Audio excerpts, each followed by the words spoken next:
জিহাদও নয়, তবে ওই ব্যক্তির কথা ভিন্ন যে তার জান ও মাল নিয়ে বেরিয়ে। দেখতে পেলাম তিনি ভেড়া দুটির পাশে পা রেখে বিসমিল্লাহ ওই মহান আল্লাহ বলেন, তুমি তোমার প্রতিপালকের উদ্দেশ্যে সালাত।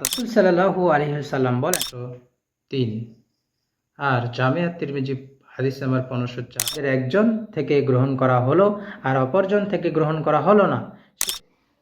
সুন্নাতে মুআক্কাদা। যদি ওই বইটির লেখক মোহাম্মদ আসাদুল্লাহ আল গালি।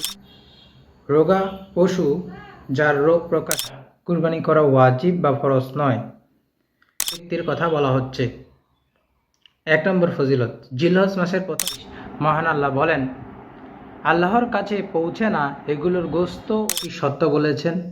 সেটা কি? সেটা হলো সূরা মাইদা সূরা নম্বর 5 আয়াত নম্বর 27। আর নখ না কাটে, এটা আপনারা পাবেন সহিহ মুসলিম হাদিস নাম্বার 4955 ও চুল ও নখ না কাটে সহিহ মুসলিম মিশকাত হাদিস নাম্বার। নবী সাল্লাল্লাহু আলাইহি ওয়াসাল্লাম কুরবানির দিন সালাত আদায় করেন, অতঃপর ঠিক তেমনি ভাবে তিনি 300 উট কুরবানি করেছিলেন, কিন্তু এই কথাগুলো কোরআন সুন্নাহ দ্বারা প্রমাণিত। তবে এমনটি করা তার উপরে ওয়াজিব। এই হাদিসটি জয়ীফ এবং এই হাদিসটি কোরআন বিরোধী। কেন? আসসালামু আলাইকুম। প্রশ্ন, বেনামাজির কুরবানি কি কবুল হবে? বেনামাজি বলা হয় তাদেরকে যারা দৈনিক 5 ওয়াক্ত সালাত আদায় করে না। আর আল্লাহ তাআলা কোরআনুল কারিমে কুরবানি কবুলের একটি শর্ত বলেছেন। সেটা কি? সেটা হলো সূরা মাইদা সূরা নম্বর 5 আয়াত নম্বর 27। আল্লাহ কেবল মুত্তাকিদের থেকে গ্রহণ করেন। এ আয়াতে হাবিল কাবিলের কথা বলা হয়েছে। হাবিল এবং কাবিল আদম আলাইহিসসালামের 2 পুত্র। তারা যখন কুরবানি আল্লাহ তাআলার নিকটে পেশ করে, তখন কাবিলের কুরবানি কবুল করা হয়নি, হাবিলের কুরবানি গ্রহণ করা হয়েছে। হাবিল তখন কাবিলকে বলে, আল্লাহ কেবল মুত্তাকিদের থেকে গ্রহণ করেন, অর্থাৎ যারা মুত্তাকি তাদের কুরবানি মহান আল্লাহ তাআলা গ্রহণ করে থাকেন। অর্থাৎ কুরবানি কবুলের জন্য শর্ত হচ্ছে মুত্তাকি হতে হবে। এখন আপনাদের নিকটে আমার প্রশ্ন, যে ব্যক্তি 5 ওয়াক্ত সালাত আদায় করে না, সে কি মুত্তাকি? জি না, সে মুত্তাকি না। সূরা বাকারা সূরা নম্বর 2 আয়াত নম্বর 2-3 এই আয়াত থেকে আমরা বুঝতে পারি যে মুত্তাকি হলো তারা যারা গায়েবের প্রতি ঈমান আনে এবং সালাত কায়েম করে। এখন বিনা গায়েবের প্রতি ঈমান আনে, বিনা সালাত কায়েম করে কোনো ব্যক্তি কখনো মুত্তাকি হতে পারে না। তাহলে যারা বেনামাজি তারা মুত্তাকি নয়। আর কুরবানি কবুলের জন্য শর্ত হচ্ছে মুত্তাকি হওয়া, কেননা যারা মুত্তাকি না তাদের থেকে আল্লাহ কুরবানি গ্রহণ করেন না। তাই আল্লাহ তাআলার কাছে তওবা করুন, সালাত কায়েম করুন, 5 ওয়াক্ত সালাত আদায় করুন, অতঃপর কুরবানি করুন। আসসালামু আলাইকুম। আসসালামু আলাইকুম। আলোচনার বিষয় জিলহজ মাসের প্রথম দশকের ফজিলত।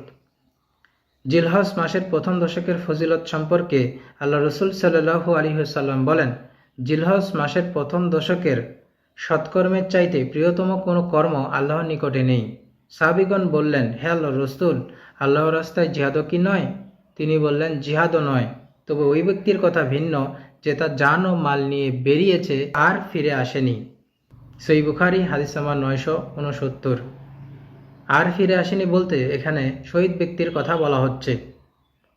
1 নম্বর ফজিলত, জিলহজ মাসের প্রথম 10 দিনের মধ্যে রয়েছে আরাফাত দিনের সিয়াম। সহিহ মুসলিম হাদিস নাম্বার 1163। আবু কাতাদাহ রাদিয়াল্লাহু আনহু হতে বর্ণিত, নবী সাল্লাল্লাহু আলাইহি সাল্লাম বলেন, আরাফাত দিনের সিয়াম আমি মনে করি বিগত 1 বছর ও আগত 1 বছরের গুনাহের কাফারা হিসেবে গ্রহণ করা হয়ে থাকে। তাই আরাফাত দিনটিতে আমরা রোজা রাখার চেষ্টা করব ইনশাআল্লাহ। 2 নম্বর ফজিলত, জিলহজ মাসের প্রথম 10 দিন রোজা রাখা একটি গুরুত্বপূর্ণ আমল। মুস্তাদ আহমদ 6ষ্ঠ খণ্ড 287 পৃষ্ঠা হাফসা রাদিয়াল্লাহু আনহা থেকে বর্ণিত যে তিনি বলেন যে আল্লাহ রাসূল সাল্লাল্লাহু আলাইহি সাল্লাম কখনো 4টি আমল পরিত্যাগ করেনি। সেগুলো হলো আশুরা সাওম, জিলহজ্জের 10 দিনের সাওম, প্রত্যেক মাসে 3 দিনের সাওম এবং ফজরের পূর্বে 2 রাকাত সালাত। 3 নম্বর ফজিলত, যে জিলহজ মাসের 10ম দিনটি হলো বছরের সর্বশ্রেষ্ঠ দিন। সুনানে আবু দাউদ হাদিস নাম্বার 1765। আব্দুল্লাহ ইবনে কুরাত রাদিয়াল্লাহু আনহু হতে বর্ণিত, আল্লাহ রাসূল সাল্লাল্লাহু আলাইহি সাল্লাম বলেন, আল্লাহর নিকট দিবসসমূহের মধ্যে সর্বশ্রেষ্ঠ দিন হলো কুরবানির দিন। তারপর পরবর্তী 3 দিন। তাহলে এটাই হলো সংক্ষেপে জিলহজ মাসের প্রথম 10 দিনের ফজিলত। এছাড়াও আরও অন্যান্য ফজিলত রয়েছে। আসসালামু আলাইকুম। কুরবানির শারঈ বৈধতা। কুরবানির শারঈ বৈধতা কুরআন, সুন্নাহ এবং ইজমা দ্বারা প্রমাণিত। কোরআন থেকে দলিল। সূরা কাউসার সূরা নম্বর 108 আয়াত নম্বর 2। মহান আল্লাহ বলেন, তুমি তোমার প্রতিপালকের উদ্দেশ্যে সালাত আদায় করো এবং কুরবানি করো। সুন্নাহ থেকে দলিল। সহিহ বুখারী হাদিস নাম্বার 5558। আনাস রাদিয়াল্লাহু আনহু থেকে বর্ণিত, তিনি বলেন, নবী সাল্লাল্লাহু আলাইহি ওয়াসাল্লাম দুটি সাদা কালো রঙের ভেড়া দ্বারা কুরবানি করেছেন। তখন আমি তাকে দেখতে পেলাম, তিনি ভেড়া দুটির পাশে পা রেখে বিসমিল্লাহ ও আল্লাহু আকবার পড়ে তার নিজ হাতে সে দুটোকে জবেহ করলেন। তাহলে কোরআন এবং সুন্নাহ থেকে প্রমাণিত যে কুরবানি করা যাবে এবং কুরবানির দলিল আমরা কোরআন এবং সুন্নাহ থেকে পাচ্ছি। এবার ইজমা থেকে দলিল। কুরবানি শরীয়তসম্মত হওয়ার ব্যাপারে মুসলিমগণের মাঝে ঐক্যমত্য বা ইজমা ঘটেছে। আল মুগনি প্রথম 9 খণ্ড 345 পৃষ্ঠা, সহিহ ফিকহুস সুন্নাহ। তাহলে কোরআন, সুন্নাহ এবং ইজমা দ্বারা প্রমাণিত কুরবানির শারঈ বৈধতা। কুরবানির উদ্দেশ্য আসলে কি? কুরবানির মূল উদ্দেশ্য হচ্ছে তাকওয়া বা আল্লাহভীতি অর্জন করা, আল্লাহ তাআলার নৈকট্য লাভ করা। এটা হচ্ছে কুরবানি করার উদ্দেশ্য। সূরা হাজ সূরা নম্বর 22 আয়াত নম্বর 37। মহান আল্লাহ বলেন, আল্লাহর কাছে পৌঁছে না এগুলোর গোশত ও রক্ত, বরং তার কাছে পৌঁছে তোমাদের তাকওয়া। সূরা কাউসার সূরা নম্বর 108 আয়াত নম্বর 2। মহান আল্লাহ বলেন, তুমি তোমার প্রতিপালকের উদ্দেশ্যে সালাত আদায় করো এবং কুরবানি করো। সূরা আনআম সূরা নম্বর 6 আয়াত নম্বর 162। মহান আল্লাহ বলেন, বলো, নিশ্চয়ই আমার সালাত, আমার কুরবানি, আমার জীবন ও আমার মৃত্যু আল্লাহর জন্য। তাহলে আমাদের কুরবানির উদ্দেশ্য হচ্ছে তাকওয়া অর্জন করা, ইয়ানি আল্লাহভীতি অর্জন করা এবং আল্লাহ তাআলা নৈকট্য লাভ করা। লোক দেখিয়ে কুরবানি করা। লোক দেখানো ইবাদতকে বলা হয় রিয়া, আর রিয়াযুক্ত ইবাদত মহান আল্লাহ তাআলা কবুল করেন না। আল্লাহ রসুল সাল্লাল্লাহু আলাইহি ওয়াসাল্লাম রিয়া থেকে মুসলিম উম্মতকে সতর্ক করেছেন এবং মুসলিমদের রিয়া হচ্ছে ছোট শিরক, অর্থাৎ লোক দেখানো আমল। আল্লাহ রসুল সাল্লাল্লাহু আলাইহি ওয়াসাল্লাম বলেন, আমার উম্মতের ওপর সবচেয়ে অধিক ভয় করি শিরকে আসগর বা ছোট শিরকের। সাহাবীগণ জিজ্ঞেস করলেন, হে আল্লাহ রসুল, শিরকে আসগর বা ছোট শিরক কি? তিনি বললেন, রিয়া বা লোক দেখানো আমল। মুসনাদে আহমদ বুলগুল মারাম 1484 নম্বর হাদিস, সহিহ হাদিসে কুদসি হাদিস নাম্বার 7। আবু সাইদ খুদরি রাদিয়াল্লাহু আনহু থেকে বর্ণিত, তিনি বলেন, আমাদের নিকট রসুল সাল্লাল্লাহু আলাইহি ওয়াসাল্লাম বের হয়ে এলেন। আমরা তখন মসিহ দাজ্জাল সম্পর্কে আলোচনা করছিলাম। তিনি সাল্লাল্লাহু আলাইহি সাল্লাম বলেন, আমি কি তোমাদের এমন বিষয় অবহিত করব না যা আমার মতে তোমাদের জন্য মসিহ দাজ্জালের চেয়েও ভয়ঙ্কর? রাবি বলেন, সাহাবীগণ বললেন, জি অবশ্যই। তিনি বলেন, গুপ্ত শিরক, মানুষ সালাত পড়তে দাঁড়ায় এবং লোকের দৃষ্টি আকর্ষণের জন্য সুন্দরভাবে সালাত পড়ে। সুনানে ইবনে মাজাহ হাদিস নাম্বার 4204। তাহলে লোক দেখিয়ে কোরবানি করলে আপনার কোরবানি কবুল হবে না, বরং আপনি গুনাহগার হবেন। আবার এটা বড় শিরকের কারণও হতে পারে। তাই লোক দেখিয়ে কোরবানি আমরা করব না, বরং আল্লাহকে সন্তুষ্ট করার জন্য আমরা কোরবানি করব। কুরবানির গোশত কতদিন সংরক্ষণ করে রাখা যাবে? কুরবানির গোশত যতদিন খুশি ততদিন সংরক্ষণ করে রাখা যাবে এবং খাওয়া যাবে। সহিহ বুখারী হাদিস নম্বর 5569।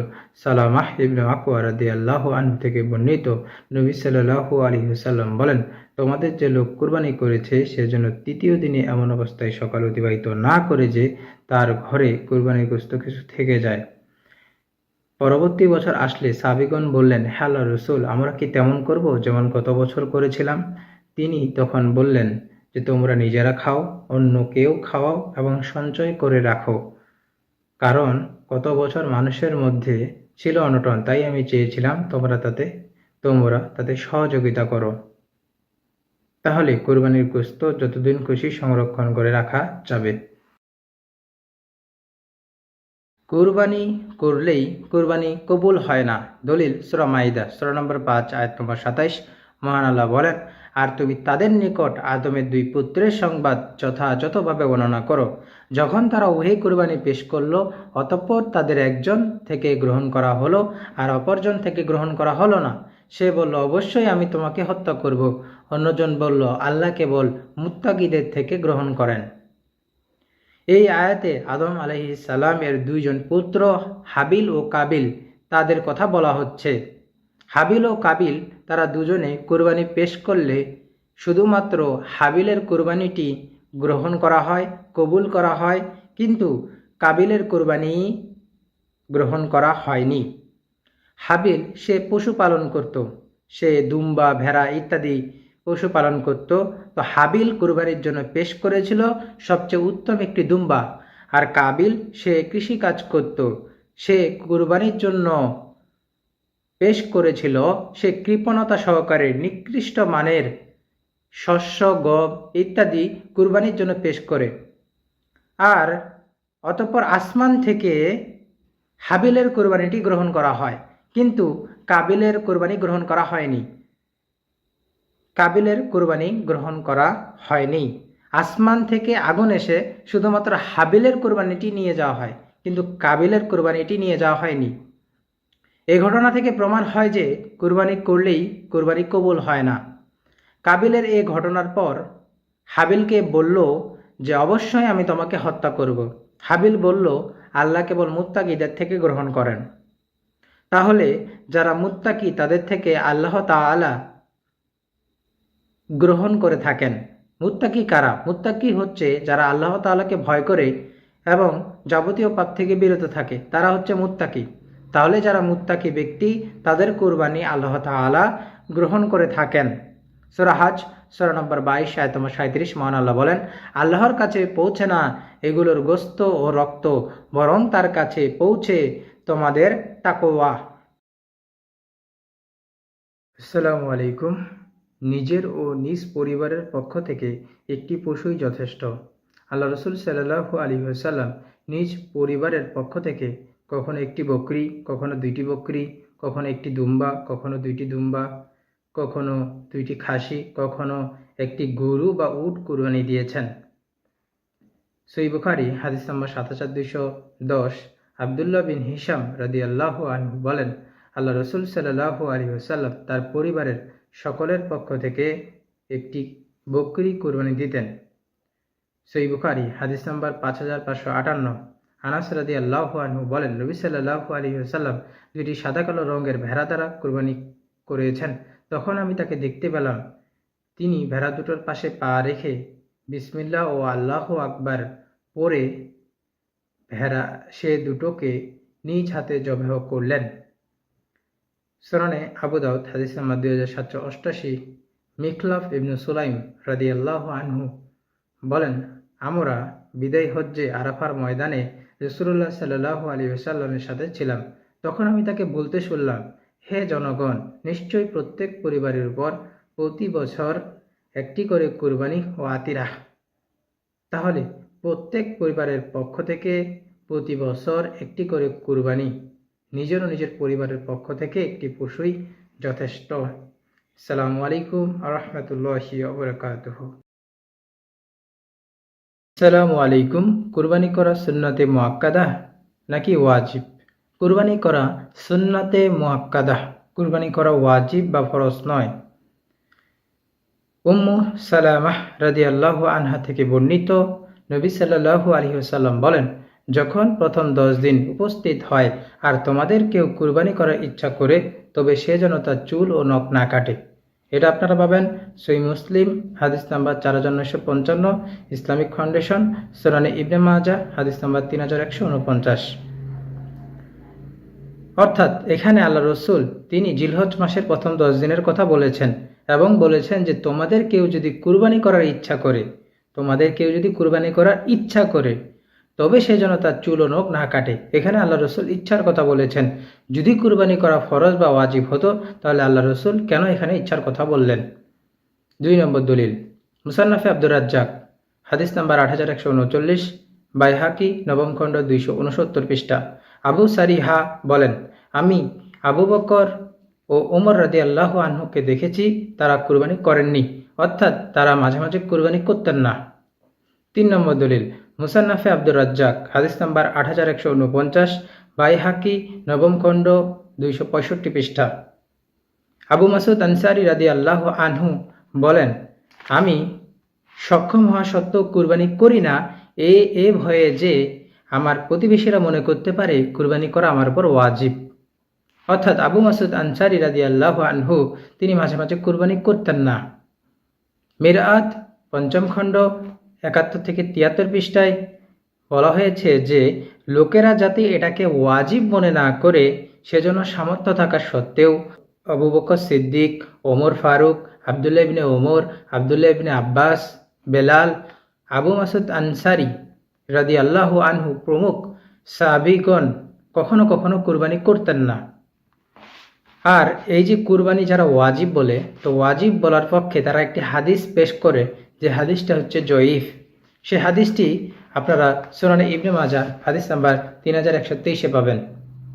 সেটা হলো, যে ব্যক্তি সামর্থ্য থাকা সত্ত্বেও কুরবানি করে না সেজন্য আমাদের ঈদের মাঠের কাছেও না আসে। এই হাদিসের রাবি জায়দ ইবনুল হুবাব সম্পর্কে ইমাম আহমদ বিন হাম্বল রাহিমাহুল্লাহ বলেন, তিনি সত্যবাদী কিন্তু হাদিস বর্ণনায় অধিক ভুল করেন, অর্থাৎ তার স্মৃতিশক্তি অধিকতর দুর্বল ছিল। আর কোনো হাদিসের রাবির মধ্যে যদি স্মৃতিশক্তির অধিক দুর্বল থাকে তখন সে হাদিসটি কিন্তু সহিহ হয় না, বরং সে হাদিসটি কিন্তু জয়ীফ হয়, আর সে হাদিসটা কিন্তু গ্রহণযোগ্য হয় না। আর অধিকাংশ আলেমের মত আসলে কোনটি?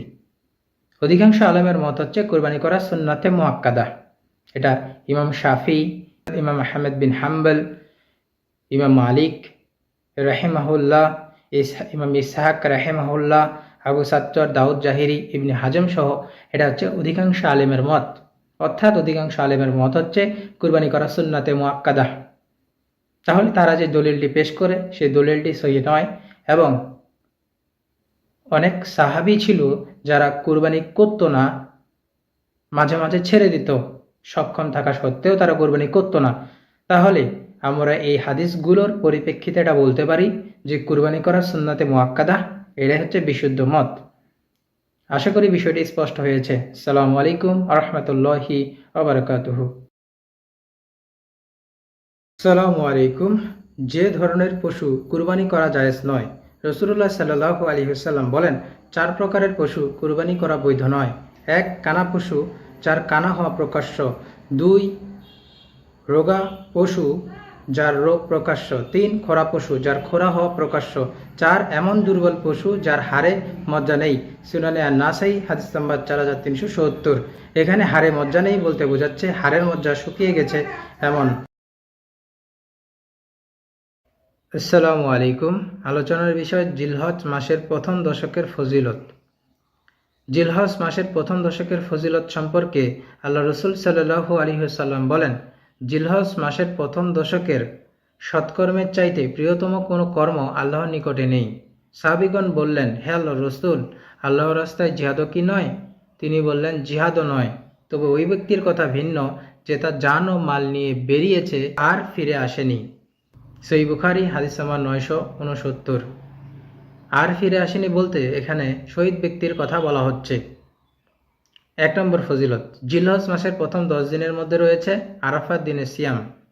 সহিহ মুসলিম হাদিস নাম্বার 1163। আবু কাতাদাহ রাদিয়াল্লাহু আনহু হতে বর্ণিত, নবী সাল্লাল্লাহু আলাইহি সাল্লাম বলেন, আরাফাত দিনের সিয়াম আমি মনে করি বিগত 1 বছর ও আগত 1 বছরের গুনাহের কাফারা হিসেবে গ্রহণ করা হয়ে থাকে। তাই আরাফাত দিনটিতে আমরা রোজা রাখার চেষ্টা করব ইনশাআল্লাহ। 2 নম্বর ফজিলত, জিলহজ মাসের প্রথম 10 দিন রোজা রাখা একটি গুরুত্বপূর্ণ আমল।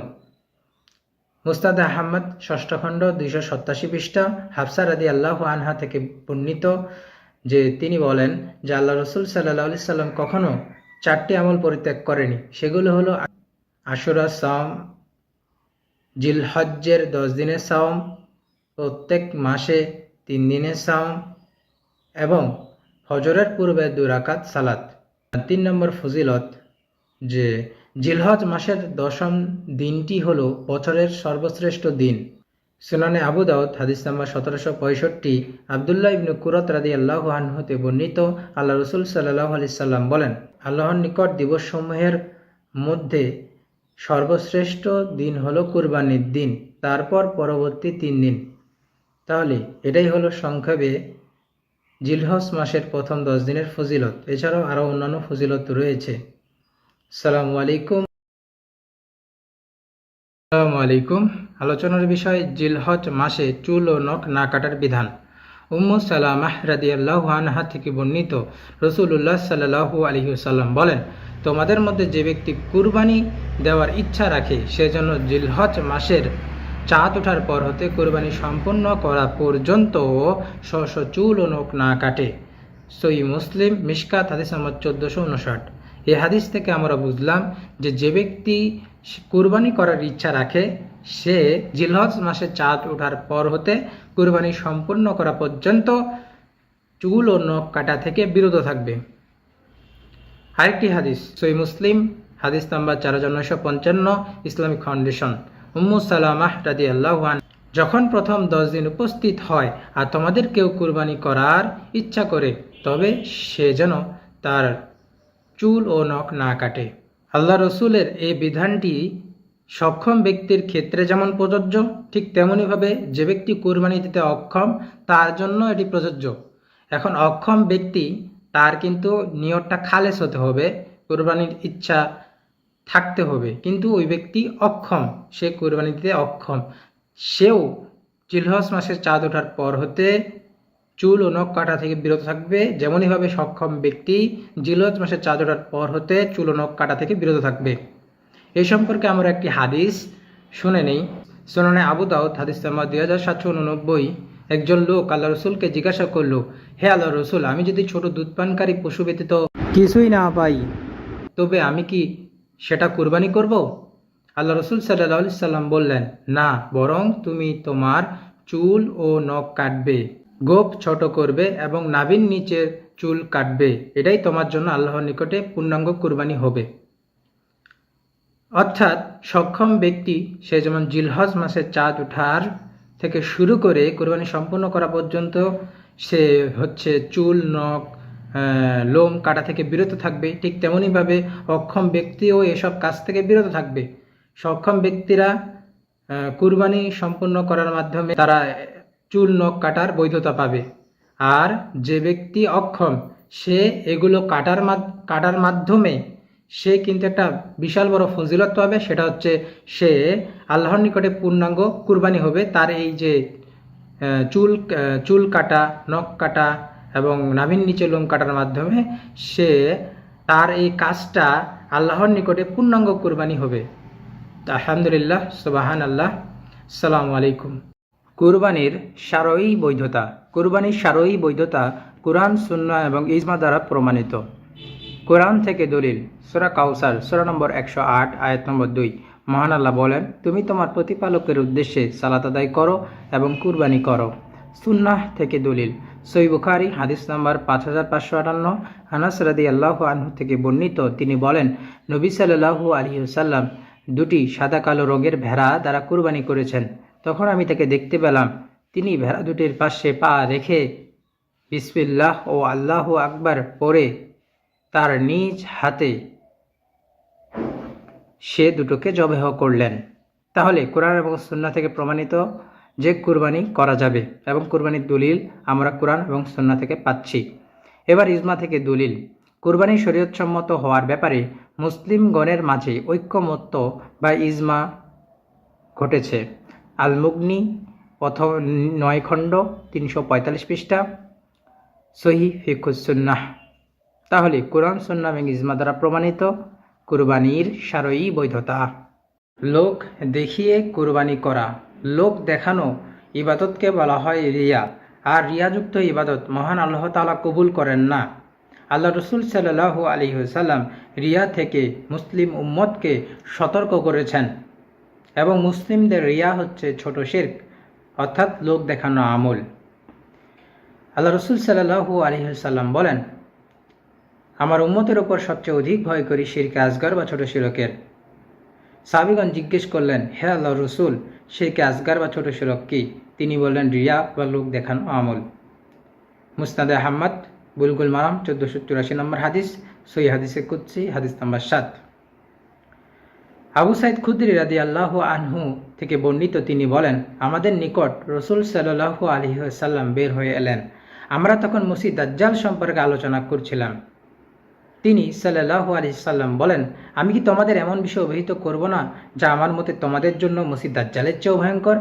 রাবি বলেন, সাহাবীগণ বললেন, জি অবশ্যই। তিনি বলেন, গুপ্ত শিরক, মানুষ সালাত পড়তে দাঁড়ায় এবং লোকের দৃষ্টি আকর্ষণের জন্য সুন্দরভাবে সালাত পড়ে। সুনানে ইবনে মাজাহ, হাদিস নাম্বার 4204।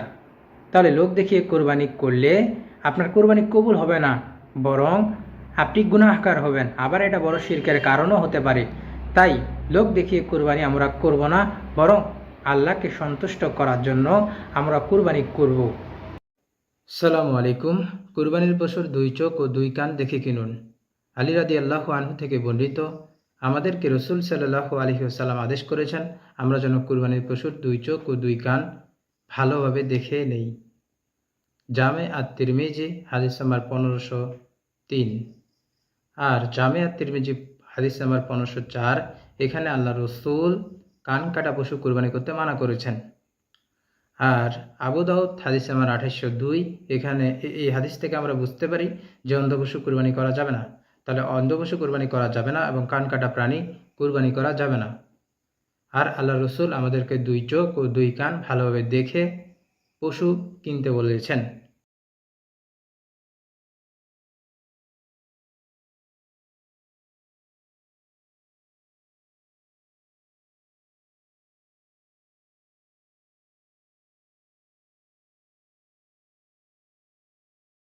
কুরবানি করলেই কুরবানি কবুল হয় না। দলিল সূরা মাইদা, সূরা নম্বর 5, আয়াত নম্বর 27। মহান আল্লাহ বলেন, আর তুমি তাদের নিকট আদমের 2 পুত্রের সংবাদ যথাযথভাবে বর্ণনা করো। যখন তারা উভয়ই কুরবানি পেশ করল, অতঃপর তাদের একজন থেকে গ্রহণ করা হলো আর অপরজন থেকে গ্রহণ করা হলো না। সে বলল, অবশ্যই আমি তোমাকে হত্যা করব। অন্যজন বলল, আল্লাহ কেবল মুত্তাকিদের থেকে গ্রহণ করেন। এই আয়াতে আদম আলাইহিস সালামের 2 জন পুত্র হাবিল ও কাবিল তাদের কথা বলা হচ্ছে। হাবিল ও কাবিল তারা দুজনে কুরবানি পেশ করলে শুধুমাত্র হাবিলের কুরবানিটি গ্রহণ করা হয়, কবুল করা হয়, কিন্তু কাবিলের কুরবানি গ্রহণ করা হয়নি। হাবিল সে পশুপালন করত, সে দুম্বা, ভেড়া ইত্যাদি পশুপালন করত। তো হাবিল কুরবানির জন্য পেশ করেছিল সবচেয়ে উত্তম একটি দুম্বা। আর কাবিল সে কৃষিকাজ করত, সে কুরবানির জন্য পেশ করেছিল সে কৃপণতা সহকারে নিকৃষ্ট মানের শস্য, গম ইত্যাদি কুরবানির জন্য পেশ করে। আর অতঃপর আসমান থেকে হাবিলের কুরবানিটি গ্রহণ করা হয়, কিন্তু কাবিলের কুরবানি গ্রহণ করা হয়নি। কাবিলের কুরবানি গ্রহণ করা হয়নি। আসমান থেকে আগুন এসে শুধুমাত্র হাবিলের কুরবানিটি নিয়ে যাওয়া হয়, কিন্তু কাবিলের কুরবানিটি নিয়ে যাওয়া হয়নি। এই ঘটনা থেকে প্রমাণ হয় যে কুরবানি করলেই কুরবানি কবুল হয় না। কাবিলের এই ঘটনার পর হাবিলকে বলল যে অবশ্যই আমি তোমাকে হত্যা করব। হাবিল বলল, আল্লাহ কেবল মুত্তাকিদের থেকে গ্রহণ করেন। তাহলে যারা মুত্তাকি তাদের থেকে আল্লাহ তাআলা গ্রহণ করে থাকেন। মুত্তাকি কারা? মুত্তাকি হচ্ছে যারা আল্লাহ তাআলাকে ভয় করে এবং যাবতীয় পাপ থেকে বিরত থাকে, তারা হচ্ছে মুত্তাকি। তাহলে যারা মুত্তাকি ব্যক্তি তাদের কুরবানি আল্লাহ তাআলা গ্রহণ করে থাকেন। সূরা হজ, সূরা নম্বর 22, আয়াত নম্বর 37। মহান আল্লাহ বলেন, আল্লাহর কাছে পৌঁছে না এগুলোর গোশত ও রক্ত, বরং তার কাছে পৌঁছে তোমাদের তাকওয়া। আসসালামু আলাইকুম। একজন অবিবাহিত নারী কি নিজের পক্ষ থেকে কুরবানি করতে পারবে? কুরবানি করা এটি সকল নর নারীর উপরে সুন্নতে মুআক্কাদা। যদি ওই অবিবাহিত নারী কুরবানি করার সামর্থ্য রাখে এবং ইচ্ছা করে, তবে সে কুরবানি করতে পারবে। কুরবানি করা হচ্ছে সওয়াবের কাজ। আর কুরবানি করার বিধান এটা শহরবাসীর জন্য যেমন, গ্রামবাসীর জন্য তেমন, মুকিমের জন্য যেমন, মুসাফিরের জন্য তেমন। যদি ওই ব্যক্তি সামর্থ্যবান হয়, কুরবানি করার ইচ্ছা রাখে, তবে সে ওই ব্যক্তি কুরবানি করতে পারবে, হোক সে বিবাহিত বা অবিবাহিত, সেটা কোনো ম্যাটার করে না। সহিহ মুসলিম হাদিস নাম্বার 4955, সুনানে ইবনে মাজাহ হাদিস নাম্বার 3149, উম্মু সালামাহ রাদিয়াল্লাহু আনহা থেকে বর্ণিত, নবী সাল্লাল্লাহু আলাইহি ওয়াসাল্লাম বলেন, যখন প্রথম 10 দিন উপস্থিত হয় আর তোমাদের কেউ কুরবানি করার ইচ্ছা করে, তবে সে যেন তার চুল ও নখ না কাটে। আশা করি বিষয়টি স্পষ্ট হয়েছে। আসসালামু আলাইকুম রহমতুল্লাহি আবরাকাতুহু। আজকে আলোচনা করব যে কুরবানি করার পদ্ধতি সম্পর্কে। আপনারা দেখতে পাচ্ছেন মাসায়েলে কুরবানি ও আকিকা, বইটির লেখক মোহাম্মদ আসাদুল্লাহ আল গালিব, বইটি প্রকাশনায় হাদিস ফাউন্ডেশন বাংলাদেশ। কুরবানি করার পদ্ধতি। উট দাঁড়ানো অবস্থায় এর হলকুম বা কণ্ঠনালীর গোড়ায় কুরবানির নিয়তে বিসমিল্লাহি ওয়াল্লাহু আকবার বলে তীক্ষ্ণ ধার অস্ত্রাঘাতের মাধ্যমে রক্ত প্রবাহিত করে নহর করতে হয়। আর গরু বা ছাগলের মাথা দক্ষিণ দিকে রেখে বাম কাতে ফেলে কিবলামুখী হয়ে জবেহ করতে হয়। বাধ্যগত অবস্থায় উটকে গরু ছাগলের মতো মাটিতে ফেলে জবেহ করা যাবে। কুরবানিদাতা ধারালো ছুরি দিয়ে কিবলামুখী হয়ে দোয়া পরে নিজ হাতে খুব জলদি জবেহের কাজ সমাধা করবেন, যেন পশুর কষ্ট কম হয়। এই সময় রাসূলুল্লাহ সাল্লাল্লাহু আলাইহি ওয়াসাল্লাম নিজের পা দিয়ে পশুর পার্শ্বদেশ চেপে ধরতেন। বাম হাতে মাথা চেপে ধরে ডান হাতে ছুরি চালানো ভালো। জবহের কাজ নাবালক ছেলে এমনকি ঋতুবতী মেয়েদের দ্বারাও করানো জায়েজ, তবে কোনো অমুসলিমকে দিয়ে জবেহ করানো নিষিদ্ধ। জবেহকারী বিসমিল্লাহ বলেনি বলে নিশ্চিত হলে উক্ত জবেহ বা কুরবানি খাওয়া যাবে না। মহিলারা কুরবানির পশুসহ যে কোনো পশু জবেহ করতে পারেন। এখানে টিকা দেওয়া আছে, আপনারা দেখতে পাচ্ছেন যে 83, 84, 85, 86, 87, 88 এবং লাইনগুলোর পরে আপনারা দেখবেন যে এই টিকার সংখ্যাগুলো উল্লেখ করা আছে। এই সংখ্যাগুলো অনুযায়ী আপনারা নিচের টিকাগুলো মিলাবেন এবং এখান থেকে আপনারা রেফারেন্সগুলো পেয়ে যাবেন। এবার আসি পরের পৃষ্ঠায়, 37 নম্বর পৃষ্ঠা। রাসূলুল্লাহ সাল্লাল্লাহু আলাইহি ওয়াসাল্লাম বলেন, যে পশু থেকে রক্ত প্রবাহিত হয় এবং তাতে আল্লাহর নাম স্মরণ করা হয় তা থেকে তোমরা খাও। হলকুম ও দুই পাশের দড়া, শিরাসহ গলা ও খাদ্যনালী কেটে ফেলার মাধ্যমে পশুর জবেহ সম্পন্ন হয়। অতএব কণ্ঠনালীর গোড়ায় হাড়ের মধ্যে অহেতুক ছুরির মাথা দিয়ে খোঁচাখুচি করা ঠিক নয়, এতে পশুর কষ্ট বৃদ্ধি পায়। বরং ধারালো ছুরি দিয়ে সাধ্যমতো দ্রুত সময়ে জবেহ সম্পন্ন করবে। তারপরে বলা হয়েছে যে রাসূলুল্লাহ সাল্লাল্লাহু আলাইহি ওয়াসাল্লাম নিজ হাতে কুরবানি করেছেন।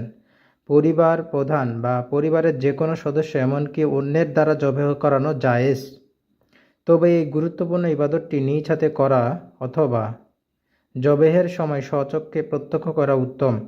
হাকেম ও বাইহাকির একটি জয়ীফ হাদিস অনুযায়ী আল্লাহ রসুল সাল্লাল্লাহু আলাইহি ওয়াসাল্লাম এই মর্মে কন্যা ফাতেমাকে নির্দেশ দিয়ে বলেছিলেন যে, তুমি এটা স্বচক্ষে দেখো, কেননা এর রক্তের প্রথম ফোঁটা পতিত হওয়ার সাথে সাথে আল্লাহ তোমার সমস্ত গুনাহ মাফ করে দিবেন। তবে এই হাদিসটি হচ্ছে জয়ীফ। ঘ নম্বর 11, 12 ও 13 জিলহজ 3 দিনের রাত দিন যে কোনো সময় কুরবানি করা যাবে। অনেকে সন্ধ্যার পরে কুরবানি করা নাজায়েজ মনে করে, এটা সঠিক নয়। ও নম্বর পয়েন্ট, যদি জবেহকারী কিবলামুখী হতে ভুলে যায় তাহলেও ইনশাআল্লাহ কোনো দোষ বর্তাবে না, কেননা আল্লাহ মুসলিম উম্মাহ থেকে ভুলে যাওয়ার গুনাহ মাফ করেছেন। আপনারা এই যে টিকাগুলো মিলিয়ে নেবেন, ঠিক আছে?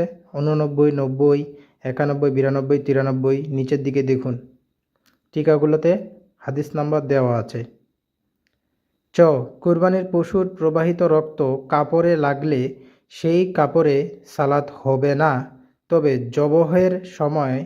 জবহের পর গোশতের মধ্যে থাকা রক্ত পোশাকে লেগে থাকলে উক্ত পোশাকে সালাত হয়ে যাবে, কারণ সেটি প্রবাহিত রক্ত নয়, যা হারাম। অর্থাৎ প্রবাহিত রক্ত হচ্ছে হারাম। যখন আপনি কুরবানি করবেন তখন যে একটা প্রবাহিত রক্ত থাকে সেই রক্ত যদি আপনার কাপড়ে লাগে তাহলে সেই কাপড় পরে সালাত আদায় করতে পারবেন না। তবে গোস্ত কাটার সময় যদি কোনো রক্ত আপনার শরীরে লাগে তাহলে কিন্তু সেই কাপড় পরে আপনি সালাত আদায় করতে পারবেন, কোনো সমস্যা হবে না। আপনাদের সামনে নিয়ে এলাম আরেকটি বই, ঈদ, কুরবানি ও আকিকা। বইটি ডক্টর মোহাম্মদ মোশাররফ হোসেন এই ব্যক্তি বইটি সংকলন করেছে এবং প্রকাশনায় মাকতাবাতুস সুন্নাহ। এই বইয়ের 24 পৃষ্ঠা থেকে পড়ছি। শরিয়াত সম্মত জবেহের বিবরণ। জবেহ বলা হয় সেই মাধ্যমকে যার দ্বারা স্থূল প্রাণীর গোস্তভক্ষণ হালাল হয়, আর উট ব্যতীত অন্য সকল প্রাণীকে জবেহ করা হয়। প্রাণীর গলায় আঘাত করাকে নাহর বলা হয়, আর তা শুধুমাত্র উটের ক্ষেত্রেই সুনির্দিষ্ট। জবেহের বিধান এবং তা সত্যারোপের তাৎপর্যের বিবরণ। ভক্ষণযোগ্য প্রাণীর গোস্ত খাওয়া এবং তার অন্যান্য অংশের দ্বারা উপকার গ্রহণের সত্য হল তাকে শরীয়তসম্মত পন্থায় জবেহ করা। এ বিষয়ে মহান আল্লাহ তাআলা বলেন, সূরা আন-আনাম সূরা নম্বর 6 আয়াত নম্বর 121, তোমরা ওইসব প্রাণীর গোস্ত খেও না যেগুলোর জবেহ করার সময় বিসমিল্লাহ বলা হয়নি, কারণ তা ফাসেকি বা অন্যায়। 25 পৃষ্ঠা। যে জিনিস রক্ত প্রবাহিত করে এবং যাতে আল্লাহর নাম নেওয়া হয় তা খাও। এ হাদিস থেকে প্রমাণিত হয় বিসমিল্লাহ বলে জবেহ এবং রক্ত প্রবাহিত করা হয় প্রাণীর গোস্ত খাওয়ার জন্য। শরিয়াত শুধুমাত্র পবিত্র বস্তুগুলো হালাল করেছে। মহান আল্লাহ তাআলা বলেন, তারা আপনাকে জিজ্ঞেস করে তাদের জন্য কি হালাল করা হয়েছে। হে রাসূল, আপনি বলে দিন, তোমাদের জন্য পবিত্র বস্তুসমূহ হালাল করা হয়েছে। আচ্ছা, রক্ত বের হওয়া ছাড়া প্রাণীগুলো পবিত্র হয় না, আর জবেহ করার মাধ্যমেই রক্ত বের হয়। আপনারা টিকাগুলো দেখবেন। জবেহের শর্তসমূহের বর্ণনা। জবেহকৃত প্রাণীর গোস্ত হালাল হওয়ার জন্য কতগুলো শর্ত রয়েছে। 1. প্রাণী জবেহের সময় জীবিত থাকা। মৃত প্রাণী জবেহ করা যাবে না। 2. প্রাণী শুধুমাত্র জবেহের মাধ্যমে নিহত হওয়া। 3. বিবেক সম্পন্ন হওয়া, চাই সে পুরুষ হোক বা নারী, প্রাপ্তবয়স্ক হোক বা বিচার বুদ্ধি সম্পন্ন অপ্রাপ্তবয়স্ক। 4. মুসলিম হওয়া। 5. জবেহ করার সময় বিসমিল্লাহ বলা। জবেহ করার সময় কিন্তু বিসমিল্লাহ বলতেই হবে। 6. জবেহের সময় আল্লাহ ছাড়া অন্য কারো নাম উচ্চারণ না করা। তোমাদের জন্য মৃত প্রাণী, রক্ত ও শূকরের গোস্ত এবং যা আল্লাহ ছাড়া অন্যের নামে জবেহ করা হয় তা হারাম করা হয়েছে। স্পষ্ট পবিত্র কোরআনে এটা উল্লেখ করা হয়েছে, সূরা মাইদা সূরা নম্বর 5 আয়াত নম্বর 3-এ। 7 নম্বর, কর্তনকারী হওয়া। চাই তা লোহার তৈরি হোক বা অন্য পদার্থের তৈরি হোক, ধারালো হোক বা ভোঁতা হোক, তা দ্বারা কর্তন করলেই যথেষ্ট। কেননা জবেহ দ্বারা উদ্দেশ্য শাহরগ, খাদ্যনালী, ঘাড় এবং রক্ত সঞ্চালন রোগ কর্তন করা। তারপর 26 পৃষ্ঠা 8 নম্বর, তা হাড় বা নখ না হওয়া। যা রক্ত প্রবাহিত করে এবং আল্লাহর নামে জবেহ করা হয় তা তুমি খাও, তবে সে অস্ত্র যেন দাঁত এবং নখ না হয়। দাঁত হলো হাড় আর রক্ত হাবশীদের ছুরি।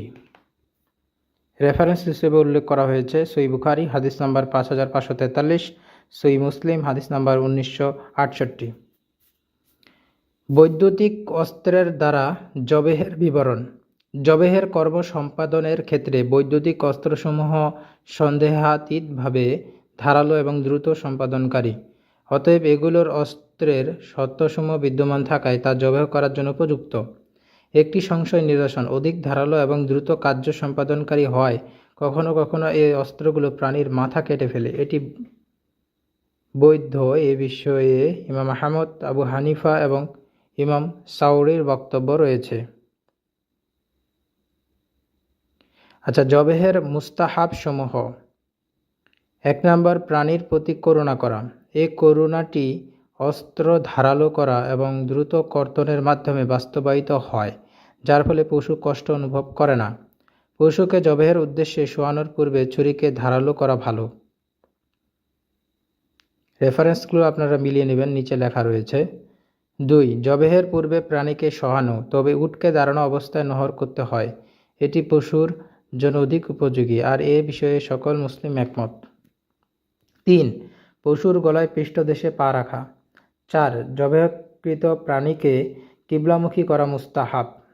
5 এবং 6. জবেহের সময় বিসমিল্লাহি ওয়াল্লাহু আকবার বলা, আল্লাহর নামে, আল্লাহ মহান, অথবা মানে এখানে নাম বলতে হবে, আল্লাহুম্মা তাকাব্বাল মিন, এখানে নাম বলতে হবে, ওয়া আলী, আবার নাম বলতে হবে।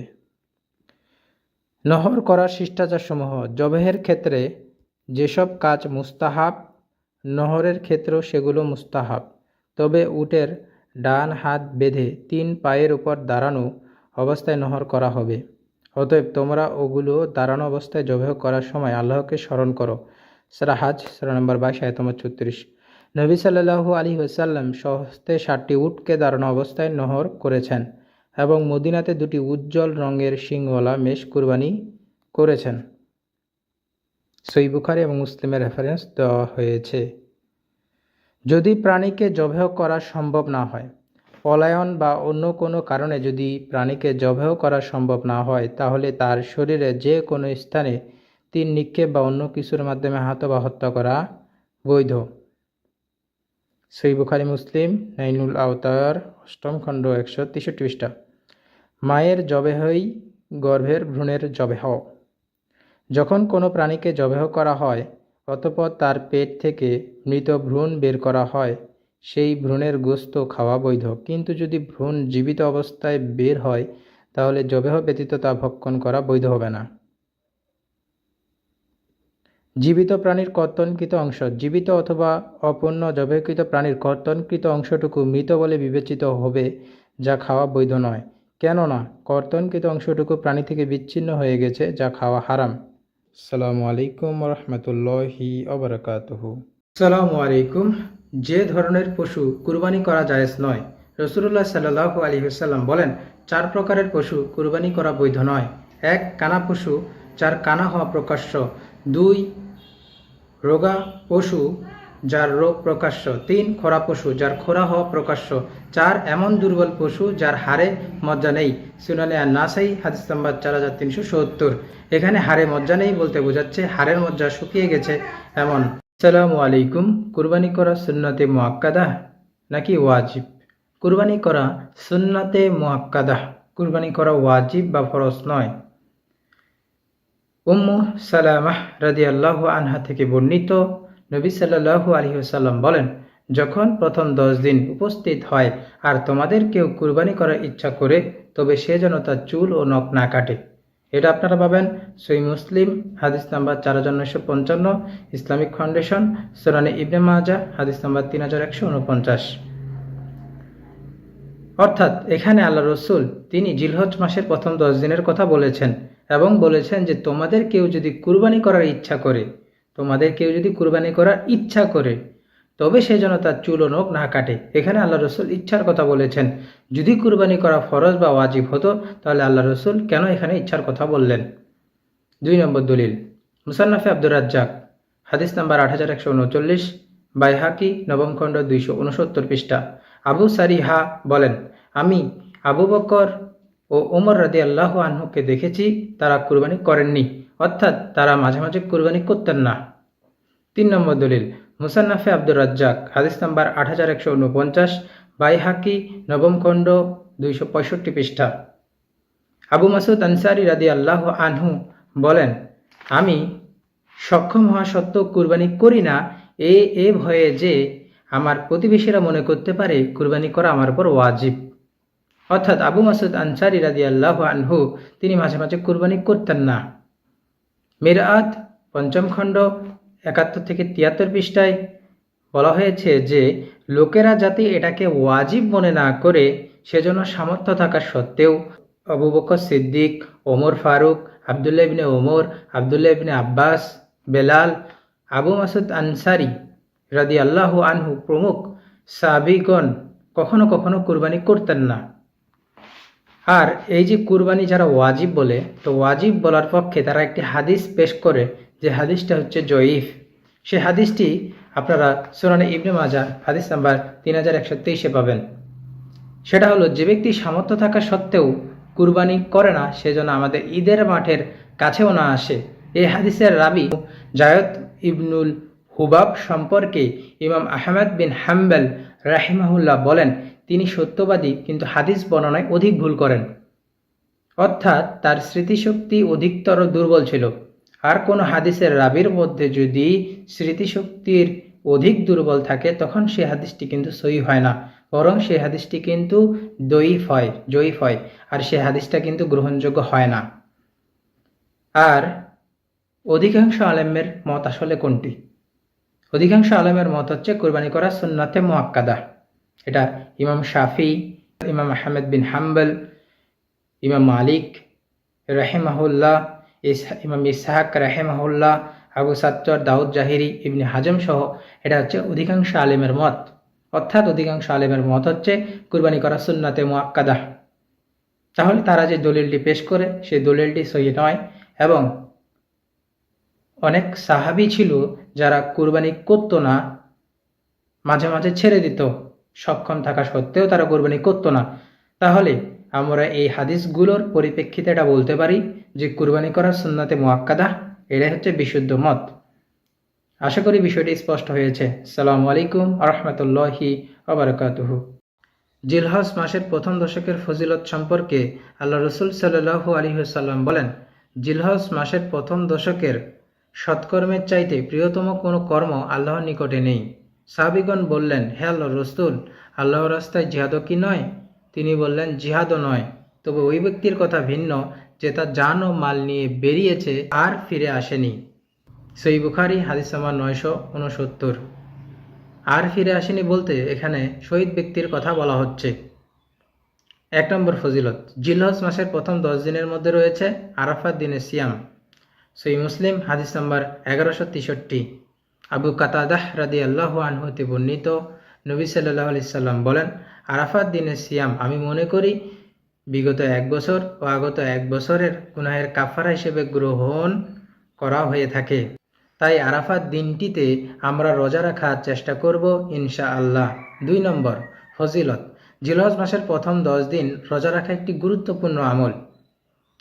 মুস্তাদ আহমদ 6ষ্ঠ খণ্ড 287 পৃষ্ঠা হাফসা রাদিয়াল্লাহু আনহা থেকে বর্ণিত যে তিনি বলেন যে আল্লাহ রাসূল সাল্লাল্লাহু আলাইহি সাল্লাম কখনো 4টি আমল পরিত্যাগ করেনি। সেগুলো হলো আশুরা সাওম, জিলহজ্জের 10 দিনের সাওম, প্রত্যেক মাসে 3 দিনের সাওম এবং ফজরের পূর্বে 2 রাকাত সালাত।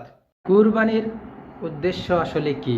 কুরবানির মূল উদ্দেশ্য হচ্ছে তাকওয়া বা আল্লাহ ভীতি অর্জন করা, আল্লাহ তাআলার নৈকট্য লাভ করা, এটা হচ্ছে কুরবানি করার উদ্দেশ্য। সূরা হাজ সূরা নম্বর 22 আয়াত নম্বর 37 মহান আল্লাহ বলেন, আল্লাহর কাছে পৌঁছে না এগুলোর গোশত ও রক্ত, বরং তার কাছে পৌঁছে তোমাদের তাকওয়া। সূরা কাউসার সূরা নম্বর 108 আয়াত নম্বর 2 মহান আল্লাহ বলেন, তুমি তোমার প্রতিপালকের উদ্দেশ্যে সালাত আদায় করো এবং কুরবানি করো। সূরা আনআম সূরা নম্বর 6 আয়াত নম্বর 162 মহান আল্লাহ বলেন, বলো নিশ্চয়ই আমার সালাত, আমার কুরবানি, আমার জীবন ও আমার মৃত্যু আল্লাহর জন্য। তাহলে আমাদের কুরবানির উদ্দেশ্য হচ্ছে তাকওয়া অর্জন করা, ইয়ানি আল্লাহ ভীতি অর্জন করা এবং আল্লাহ তাআলা নৈকট্য লাভ করা।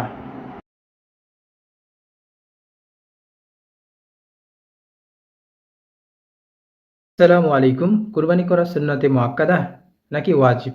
কুরবানি করা সুন্নাতে মুআক্কাদা, কুরবানি করা ওয়াজিব বা ফরজ নয়।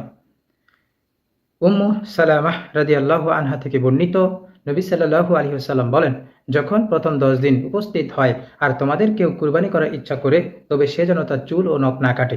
এটা আপনারা পাবেন সহিহ মুসলিম হাদিস নাম্বার 4955, ইসলামিক ফাউন্ডেশন সুনানে ইবনে মাজাহ হাদিস নাম্বার 3149।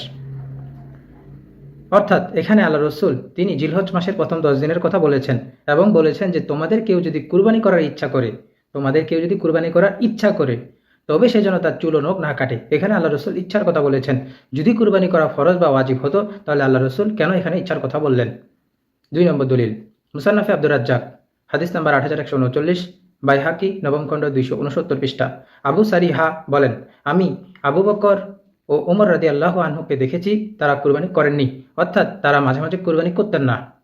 নম্বর দলিল মুসান্নাফে আব্দুর রাজ্জাক, হাদিস নাম্বার 8149, বাইহাকি নবম খণ্ড 265 পৃষ্ঠা। আবু মাসুদ আনসারী রাদিয়াল্লাহু আনহু বলেন, আমি সক্ষম হওয়া সত্ত্বেও কুরবানি করি না এ ভয়ে যে আমার প্রতিবেশীরা মনে করতে পারে কুরবানি করা আমার উপর ওয়াজিব। অর্থাৎ আবু মাসুদ আনসারী রাদিয়াল্লাহু আনহু তিনি মাঝে মাঝে কুরবানি করতেন না। আসসালামু আলাইকুম। আলোচনার বিষয় জিলহজ মাসে চুল ও নখ না কাটার বিধান। উম্মু সালামাহ রাদিয়াল্লাহু আনহা থেকে বর্ণিত, রাসূলুল্লাহ সাল্লাল্লাহু আলাইহি ওয়াসাল্লাম বলেন, তোমাদের মধ্যে যে ব্যক্তি কুরবানি দেওয়ার ইচ্ছা রাখে সে যেন জিলহজ মাসের চাঁদ ওঠার পর হতে কুরবানি সম্পন্ন করা পর্যন্ত স্ব চুল ও নখ না কাটে। সহিহ মুসলিম মিশকাত হাদিস নম্বর 1459। এই হাদিস থেকে আমরা বুঝলাম যে ব্যক্তি কুরবানি করার ইচ্ছা রাখে সে জিলহজ মাসে চাঁদ ওঠার পর হতে কুরবানি সম্পূর্ণ করা পর্যন্ত চুল ও নখ কাটা থেকে বিরত থাকবে। আরেকটি হাদিস সহিহ মুসলিম হাদিস নাম্বার 4955, ইসলামিক ফাউন্ডেশন। যখন প্রথম 10 দিন উপস্থিত হয় আর তোমাদের কেউ কুরবানি করার ইচ্ছা করে তবে সে যেন তার চুল ও নখ না কাটে। আল্লাহ রসুলের এই বিধানটি সক্ষম ব্যক্তির ক্ষেত্রে যেমন প্রযোজ্য, ঠিক তেমনইভাবে যে ব্যক্তি কুরবানি দিতে অক্ষম তার জন্য এটি প্রযোজ্য। এখন অক্ষম ব্যক্তি তার কিন্তু নিয়তটা খালেস হতে হবে, কুরবানির ইচ্ছা থাকতে হবে, কিন্তু ওই ব্যক্তি অক্ষম, সে কুরবানি দিতে অক্ষম, সেও জিলহজ মাসের চাঁদ ওঠার পর হতে চুল ও নখ কাটা থেকে বিরত থাকবে, যেমনইভাবে সক্ষম ব্যক্তি জিলহজ মাসের চাঁদ ওঠার পর হতে চুল ও নখ কাটা থেকে বিরত থাকবে। এই সম্পর্কে আমরা একটি হাদিস শুনে নেই। সুনানে আবু দাউদ হাদিস নাম্বার 2789। একজন লোক আল্লাহ রসুলকে জিজ্ঞাসা করলো, হে আল্লাহ রসুল, আমি যদি ছোট দুধপানকারী পশু ব্যতীত কিছুই না পাই তবে আমি কি সেটা কুরবানি করব? আল্লাহ রসুল সাল্লাল্লাহু আলাইহি সাল্লাম বললেন, না, বরং তুমি তোমার চুল ও নখ কাটবে, গোঁফ ছোট করবে এবং নাভির নিচের চুল কাটবে, এটাই তোমার জন্য আল্লাহর নিকটে পূর্ণাঙ্গ কুরবানি হবে। অর্থাৎ সক্ষম ব্যক্তি সে যেমন জিলহজ মাসের চাঁদ ওঠার থেকে শুরু করে কুরবানি সম্পূর্ণ করা পর্যন্ত সে চুল নখ লোম কাটা থেকে বিরত থাকবে, ঠিক তেমনইভাবে অক্ষম ব্যক্তিও এসব কাজ থেকে বিরত থাকবে। সক্ষম ব্যক্তিরা কুরবানি সম্পূর্ণ করার মাধ্যমে তারা চুল নখ কাটার বৈধতা পাবে, আর যে ব্যক্তি অক্ষম সে এগুলো কাটার মাধ্যমে সে কিন্তু একটা বিশাল বড় ফজিলত পাবে, সেটা হচ্ছে সে আল্লাহর নিকটে পূর্ণাঙ্গ কুরবানি হবে। তার এই যে চুল কাটা, নখ কাটা এবং নাভির নিচে লোম কাটার মাধ্যমে সে তার এই কাজটা আল্লাহর নিকটে পূর্ণাঙ্গ কুরবানি হবে। আলহামদুলিল্লাহ, সুবহান আল্লাহ। আসসালামু আলাইকুম। আসসালামু আলাইকুম। প্রশ্ন, ঈদের সালাতের পূর্বে কুরবানি করলে কুরবানি কবুল হবে কি? জবাব, একাধিক সহিহ হাদিস দ্বারা প্রমাণিত ঈদের সালাতের পূর্বে কুরবানি করলে কুরবানি কবুল হবে না।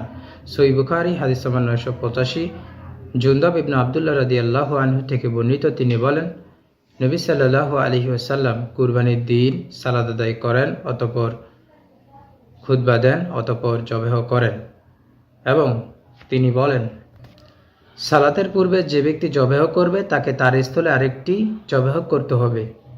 তো এই হাদিস থেকে এবং একাধিক হাদিস থেকে আমরা যেটা জানতে পারি যে ঈদের সালাতের পূর্বে কেউ যদি জবেহ করে ফেলে তাহলে তার কুরবানি হবে না, বরং তাকে ঈদের সালাতের পরে কুরবানি জবেহ করতে হবে। আশা করি বিষয়টি স্পষ্ট হয়েছে। আসসালামু আলাইকুম। আসসালামু আলাইকুম। আমাদের সমাজে একটি প্রচলিত কথা রয়েছে যে ইব্রাহিম আলাইহিস সালাম তিনি 3 দিনে 300 উট কুরবানি করেছিলেন। এ কথাটি কি ঠিক? না, এ কথাটি ঠিক নয়, বরং এ কথাটি বানোয়াট। আমাদের সমাজে মুখরোচক এই কথাগুলো প্রচলিত যে ইব্রাহিম আলাইহিস সালামকে আল্লাহ বারবার স্বপ্ন দেখাচ্ছিলেন আর ইব্রাহিম আলাইহিস সালাম বুঝতে না পারে বিভিন্ন ধরনের পশু কুরবানি করেছিলেন। ঠিক তেমনইভাবে তিনি 300 উট কুরবানি করেছিলেন, কিন্তু এই কথাগুলো কোরআন সুন্নাহ দ্বারা প্রমাণিত নয়, এগুলো হচ্ছে মিথ্যা কথা, একজন নবীর নামে মিথ্যা কথা আমাদের সমাজে প্রচলিত। এগুলো যারা প্রচার করছে তারা না জেনে না যাচাই বাছাই করেই প্রচার করছে, এবং যারা শুনছে তারাও যাচাই বাছাই করছে না, তারাও না যাচাই বাছাই করেই মানুষকে বলে বেড়াচ্ছে। আসলে আমাদেরকে এইসব বিষয়ে অবশ্যই সতর্ক হতে হবে এবং যাচাই বাছাই করেই আমাদেরকে প্রচার করতে হবে। যাচাই বাছাই ছাড়া আমরা প্রচার করব না। আর একজন রসুল সম্পর্কে মিথ্যা কথা বলা কখনোই উচিত নয়। তাই আমরা এই বিষয়গুলো থেকে সতর্ক থাকব ইনশাআল্লাহ। আসসালামু আলাইকুম রহমতুল্লাহি ওয়া বারাকাতুহু। আসসালামু আলাইকুম। প্রশ্ন, ঋণ নিয়ে কুরবানি দেওয়া যাবে কি? পরিশোধের সামর্থ্য থাকলে ঋণ নিয়ে কুরবানি দেওয়া যাবে, কিন্তু যদি পরিশোধের সামর্থ্য না থাকে তাহলে কুরবানি দেওয়া এটা জরুরি নয়, কুরবানি করা হচ্ছে সুন্নাত। ইমাম ইবনে তাইমিয়া রাহিমাহুল্লাহ মৃত্যু 728 হিজরি, তাকে এই বিষয়ে প্রশ্ন করা হলে তিনি এর জবাবে বলেন, যদি ওই ব্যক্তি ঋণ পরিশোধ করা সক্ষম হয় তাহলে কুরবানির জন্য যতটুকু প্রয়োজন ততটুকু ঋণ নেওয়া ভালো, তবে এমনটি করা তার উপরে ওয়াজিব নয়। শাইখ বিন বাস রাহিমাহুল্লাহ বলেন, কুরবানি করা সুন্নাত, ওয়াজিব নয়।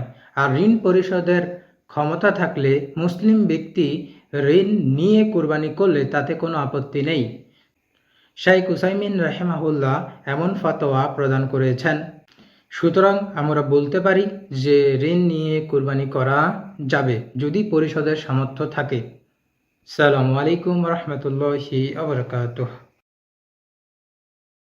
আসসালামু আলাইকুম।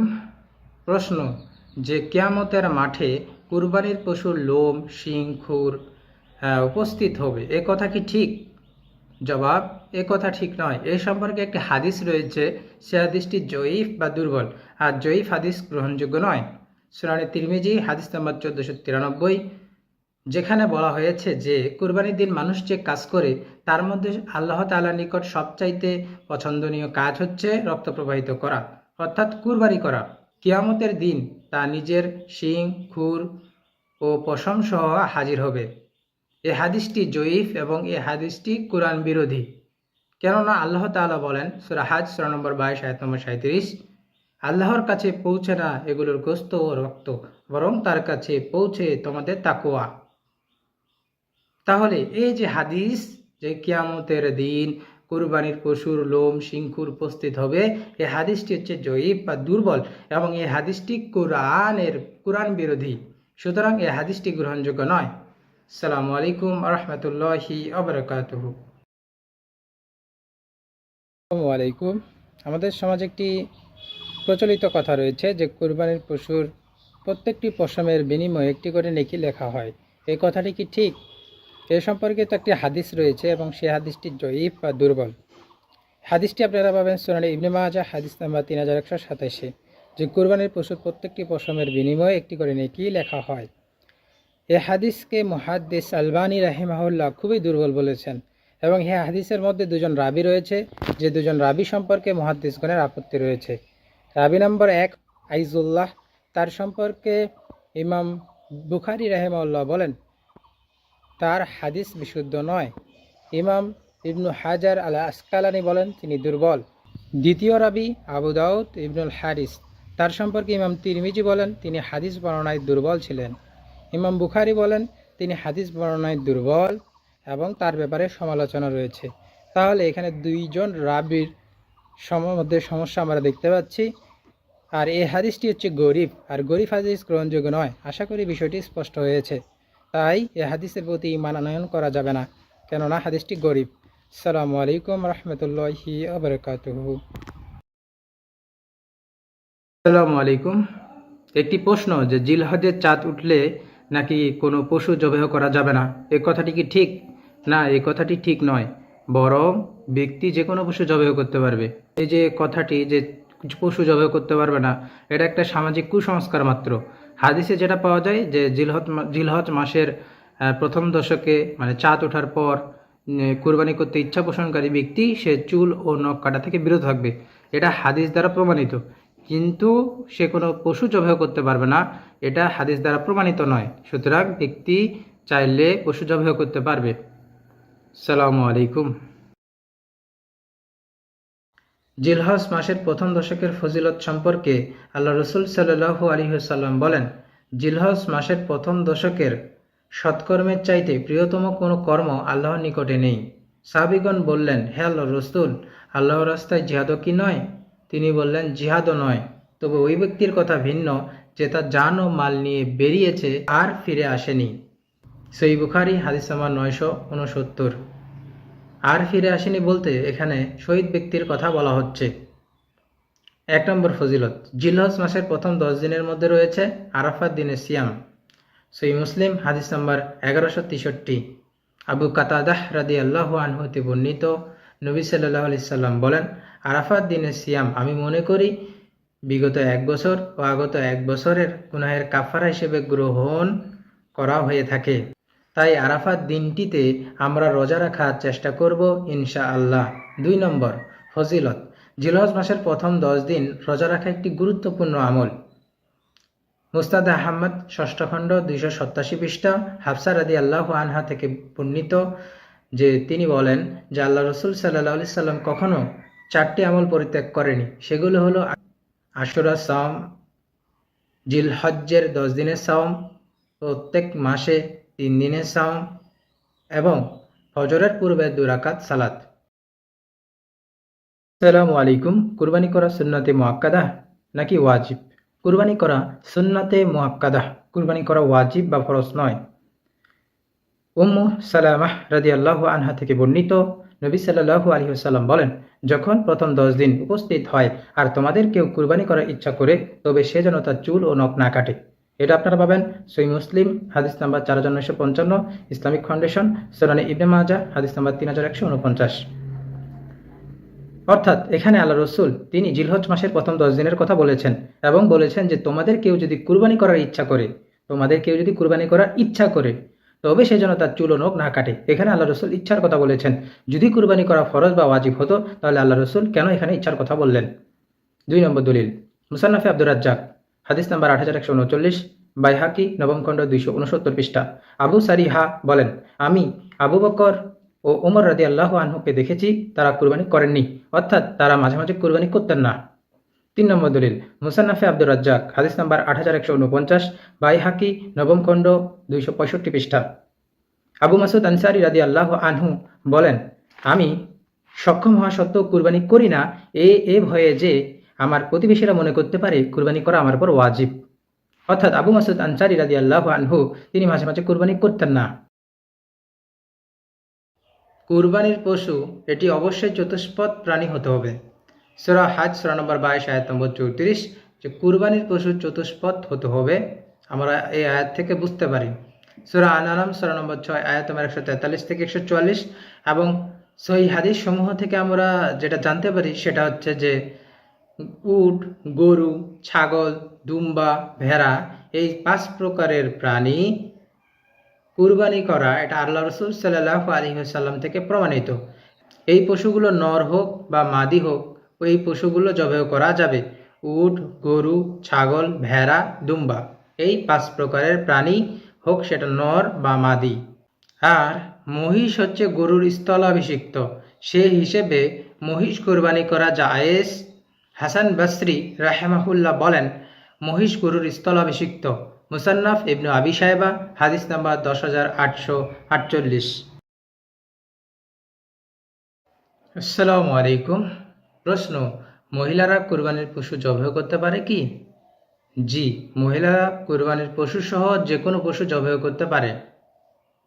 কাব ইবনে মালিক রাদিয়াল্লাহু আনহু বলেন, তার একটি ছাগল সালআ নামক চরণ ক্ষেত্রে ছিল।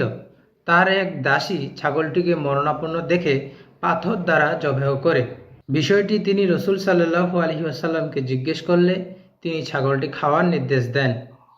সুতরাং আমরা বলতে পারি মহিলারা কুরবানির পশু জবাই করতে পারবে। আশা করি বিষয়টি স্পষ্ট হয়েছে। আসসালামু আলাইকুম। আসসালামু আলাইকুম। প্রশ্ন, একই পশুতে কুরবানি ও আকিকার নিয়ত করা যাবে কি?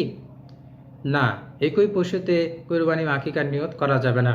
কুরবানি একটি পৃথক ইবাদত, আকিকা একটি পৃথক ইবাদত, তাই এই 2 ইবাদতকে এক জায়গায় করা যাবে না। আল্লাহ রসুলের সাহাবিগণ থেকে একই পশুতে কুরবানি ও আকিকার নিয়ত এটা পাওয়া যায় না, এটার অস্তিত্ব পাওয়া যায় না। যদি একই দিনে কারো কুরবানি এবং আকিকার ভাগ পড়েও যায়, তারপরও পশু আলাদা করতে হবে, নিয়ত আলাদা করতে হবে। আর আকিকা করতে হয় সন্তান জন্মের 7ম দিনে। আর কুরবানির সামর্থ্যবানরা যারা ইচ্ছা করে তারা তো কুরবানি করে থাকে। তো 2টি পৃথক ইবাদতকে কখনো এক করা যাবে না। আশা করি বিষয়টি স্পষ্ট হয়েছে। তাহলে আমরা বুঝলাম যে একই পশুতে কুরবানি আকিকার নিয়ত করা যাবে না। আসসালামু আলাইকুম। আসসালামু আলাইকুম। প্রশ্ন, যে খাসি কুরবানি করা যাবে কি? খাসি কুরবানি করা যাবে, স্বয়ং আল্লাহ রসুল সাল্লাল্লাহু আলাইহি ওয়াসাল্লাম থেকে খাসি কুরবানি করা এটা প্রমাণিত। সুনানে ইবনে মাজাহ হাদিস নাম্বার 3122, আবু হুরায়রা রাদিয়াল্লাহু আনহু থেকে বর্ণিত, আল্লাহ রসুল সাল্লাল্লাহু আলাইহি ওয়াসাল্লাম কুরবানি করার ইচ্ছা করলে দুটি মোটা তাজা মাংস শিংযুক্ত ধূসর বর্ণের ও খাসি করা মেষ ক্রয় করতেন। তাহলে স্পষ্ট হয়ে যাচ্ছে আল্লাহ রসুল তিনি খাসি করা মেষ কুরবানি করেছেন। সহিহ বুখারীর ভাষ্যকার ইবনে হাজার আসকালানী রাহিমাহুল্লাহ বলেন, খাসি করার কারণে কেউ কেউ এটাকে খুঁতওয়ালা পশু বলে অপছন্দ করেছেন, কিন্তু মূলত এটি কোনো খুঁত নয়, বরং এর ফলে গোশত রুচিকর ও সুস্বাদু হয় এবং দুর্গন্ধ দূরীভূত হয়। তাহলে খাসি করা কুরবানি করা যাবে, এটা হাদিস দ্বারা প্রমাণিত, স্বয়ং আল্লাহ রসুলের আমল দ্বারা প্রমাণিত। আশা করি বিষয়টি স্পষ্ট হয়েছে। আসসালামু আলাইকুম রহমতুল্লাহি আবরাকাতুহ। আসসালামু আলাইকুম। প্রশ্ন, জিলহজ মাসের প্রতিটি দিনের সিয়াম 1 বছরের সিয়ামের সমতুল্য এবং জিলহজ মাসের প্রতিটি রাতের ইবাদত লাইলাতুল কদরের সমতুল্য, এ হাদিসটি কি সহিহ? না, এই হাদিসটি জয়ীফ বা দুর্বল, এই হাদিসটি সহিহ নয়। সুনানে তিরমিজি হাদিস নম্বর 758, সেখানে বলা হয়েছে যে এই 10 দিনের প্রতিটি দিনের ইবাদত 1 বছরের সিয়ামের সমতুল্য এবং এর প্রতিটি রাতের ইবাদত কদরের রাতের ইবাদতের সমতুল্য। আবু ঈসা বলেন, এই হাদিসটি হচ্ছে গরীব। আল্লামা নাসিরউদ্দিন আলবানী রাহিমাহুল্লাহ হাদিসটিকে জয়ীফ বলেছেন। সুতরাং এই হাদিসটি গ্রহণযোগ্য নয়, এই হাদিসটি সহিহ নয়। আশা করি বিষয়টি স্পষ্ট হয়েছে। আসসালামু আলাইকুম রহমতুল্লাহি আবরাকাতুহ।